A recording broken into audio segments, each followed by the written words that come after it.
नमस्कार दोस्तों। आज हम आपको भगवान शिव के दूसरे ज्योतिर्लिंग के दर्शन करवाएंगे। भगवान शिव के कुल 12 ज्योतिर्लिंग हैं, जिनमें से दूसरे ज्योतिर्लिंग श्री शैलम मल्लिकार्जुन ज्योतिर्लिंग के नाम से जाने जाते हैं। कृपया दर्शन बीच में न छोड़े और पूरी वीडियो का आनंद ले। दक्षिण भारत में कैलाश के नाम से मशहूर आंध्र प्रदेश का श्री मल्लिकार्जुन मंदिर भारत के 12 ज्योतिर्लिंग में से एक है।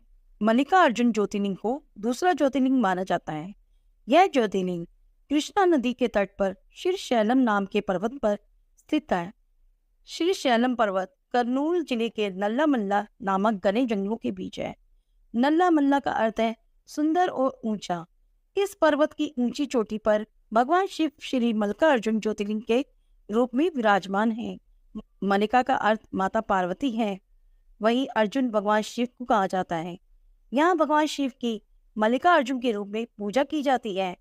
मान्यताओं के अनुसार यहाँ आने वाले हर भक्त की सभी मनोकामनाएं पूरी होती है। भगवान शिव के मल्लिकार्जुन ज्योतिर्लिंग के दर्शन करने के लिए आप साल में कभी भी जा सकते हैं। मौसम के अनुसार श्री शैलम मल्लिकार्जुन ज्योतिर्लिंग के दर्शन करने का सबसे अच्छा अक्टूबर से फरवरी का समय है। मार्च अप्रैल से वहाँ गर्मी बढ़ने लगती है। श्री मल्लिकार्जुन यह एक ऐसा तीर्थ है जहाँ भगवान भोलेनाथ किसी भक्त को दर्शन देने नहीं गए थे, बल्कि अपने रूठे हुए पुत्र को मनाने एक सामान्य पिता की तरह गए थे। भगवान भोलेनाथ और माता पार्वती वहाँ बिल्कुल माता पिता के भाव से ही विराजते हैं। इस कारण वहाँ का महत्व और बढ़ जाता है, क्योंकि संतान के लिए माता पिता को मना लेना ईश्वर को मनाने से ज्यादा सहज और आसान है। मल्लिकार्जुन मंदिर के पीछे कुछ सीढ़ियां चढ़ने पर आदि शक्ति देवी ब्रह्मा का मंदिर है। 52 शक्तिपीठों में से एक इस पवित्र धाम पर सती माता की गीवा मतलब गर्दन गिरी थी। यहाँ इस मंदिर में शक्ति को देवी माँ लक्ष्मी के रूप में पूजा जाता है। माता के दर्शन के साथ साथ गर्भगृह में स्थापित श्री यंत्र के दर्शन और सिंदूर से उसका पूजन अवश्य करें। मंदिर के पास पहुंचने पर आपको अलग अलग दर्शन लाइट दिखेगी। आपको टिकट काउंटर से फ्री दर्शन का टिकट लेना होगा। यदि आप दर्शन जल्दी करना चाहते हैं तो शीघ्र दर्शन का 150 रुपये का टिकट ले सकते हैं। मंदिर के पास ही क्लॉक रूम बने हैं, जहां पर आप मोबाइल, कैमरा व अन्य सामान जमा कर सकते हैं। इन सब कार्यों से फ्री होकर आप लाइन में लग जाएंगे। लाइन में लगने के बाद इधर उधर की बातें ना करें। मन में माता पार्वती और भोलेनाथ का ध्यान करें। मन ही मन ओम नमः शिवाय का जाप करते रहें। मंदिर के अंदर प्रवेश करने पर पहले आप नंदी मंडप में पहुंचेंगे। वहां विशाल नंदी जी के दर्शन करके आप मंदिर में गर्भगृह के पास पहुंचेंगे।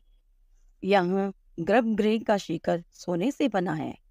गर्भगृह में अब आपको भगवान शिव के मल्लिकार्जुन ज्योतिर्लिंग स्वरूप में दर्शन होंगे। भगवान के इस रूप को देखकर आपका हृदय आनंद से परिपूर्ण हो जाएगा।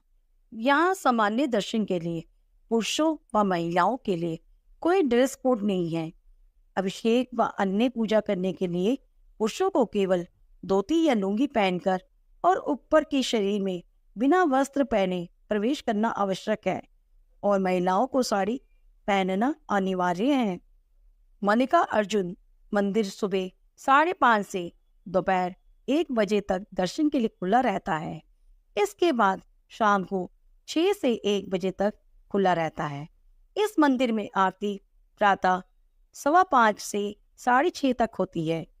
वहीं संध्या आरती शाम को 5:20 से लेकर 6 बजे तक होती है। यहाँ पर प्रसाद के रूप में लड्डू का प्रसाद अर्पित किया जाता है। इसके अलावा मंदिर के आसपास कई तीर्थ स्थल और मनमोहक स्थान भी हैं दर्शन करने के लिए, जैसे कि चेंचू लक्ष्मी जनजाति संग्रहालय, श्री शैलम ताल गंगा, साक्षी गणपति मंदिर आदि।